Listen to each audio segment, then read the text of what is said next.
Good morning. In today's class, I am going to discuss atomic structure lesson. In this, I am going to discuss Bohr's model of atom. In examination, the question will be like this: explain Bohr's model of hydrogen atom. It is very important question. First, I will recall drawbacks of Rutherford model. In Rutherford does not mention anything about distribution of electrons around the nucleus and energies of the electrons. Bohr refined it by assigning energies, fixed energies to orbits. For first orbit, he has given energy of E1 and second is E2 and so on. And he also given radius of fixed radius. First orbit radius is R1 and second orbit radius is R2 and so on. And the second important effect is electron gradually loses energy and falls down into the nucleus and atom will become unstable. Bohr refined this defect by assuming electron do not change its energy as long as electron revolves in fixed energy orbits. That is, fixed energy means first orbit is having E1 energy, second orbit is having E2 energy. So electron when revolves or moves in these orbits, it does not changes its energy. So it does not loses energy and it does not fall down into the nucleus. So the atom will become stable. Now we'll try to understand this diagram. So like Rutherford, Bohr also mentioned positive charge and mass. Most of the mass of the atom concentrated in small region. It is named as nucleus, and electrons moves around the nucleus in circular paths of fixed radius and energy, and these orbits are numbered 1, 2, 3, 4 or K, L, M, N, and these orbit also known as stationary energy levels or allowed energy levels. And third thing is angular momentum of electron. Angular momentum of electron is given by MeVr. So this is equals to NH by 2 pi. So first orbit, electron moving in first orbit have 1h by 2 pi angular momentum, and second electron moving in second orbit have 2h by 2 pi electron, and electron moves in these orbits only where angular momentum equals to 1h by 2 pi or 2h by 2 pi. So in between these orbits there are number of orbitals are possible, and these orbits are represented by red dotted lines, but electron do not moves in these red dotted lines. Here so many number of red dotted lines are there, 1, 2, 3, 4, 5. But electron do not move in these red dot lines because in this orbit angular momentum of electron will be fractional.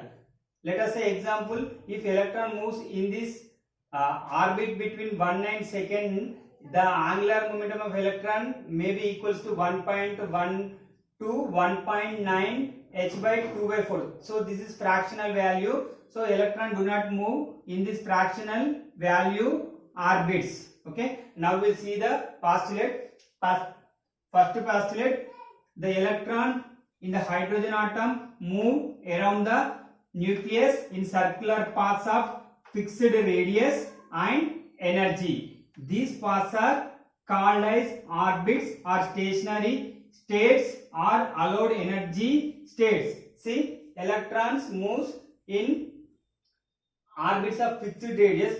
Radius of first orbit is R1 and fixed energy of first orbit is E1, second is E2 and so on. Okay, now see, and these are numbered as 1, 2, 3, 4 or English alphabets K, L, M, N. Now the second postulate: the energy of electron moving in an orbit does not change with time. However, electron can move from one orbit to another orbit by absorbing or emitting energy in the form of radiation. So as long as electron moves in the fixed orbit, electron do not change its energy with time, and however electron can move. See here, electron is present in third orbit. It may goes to second orbit by releasing or emitting energy in form of radiation. The electron present in third orbit may go to fourth orbit by absorbing energy in form of radiation. Okay, we know radiation consists frequency. Okay, the frequency of radiation absorbed or emitted when transition occur between two stationary states is given by nu is equals to delta E by h. So the frequency of this radiation is given by, frequency is denoted by nu is given by delta E by h, and this expression is known as Bohrs frequency rule, and delta E can be written as E2 minus E1.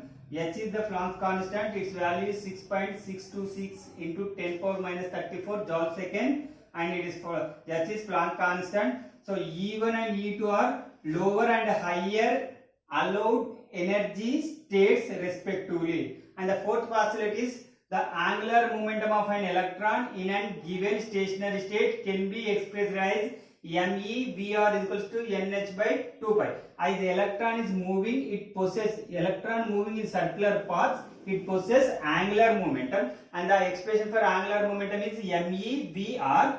In this, me is the mass of electron, v is the linear velocity of electron, and r is the radius of electron. This equals to nh by 2 pi, or this can be written as, thus an electron can move only in those orbits for which its angular momentum is integral multiples of h by 2 pi. That is why only certain fixed orbits are allowed. Okay, so electron moves in those orbits where angular momentum must be integral multiples of h by 2 pi. That is, integral multiples means 1, 2, 3, 4 values are allowed, but 1.1, 1.2, 1.4 values are not allowed. So that's why only electron moves only nh by 2 pi orbit, 2h by 2 pi orbit, 3h by 2 pi orbit, and 4h by 2 pi orbit. But electron do not move in between these values. Okay, with this I am concluding this class. Pause the video and take screenshot.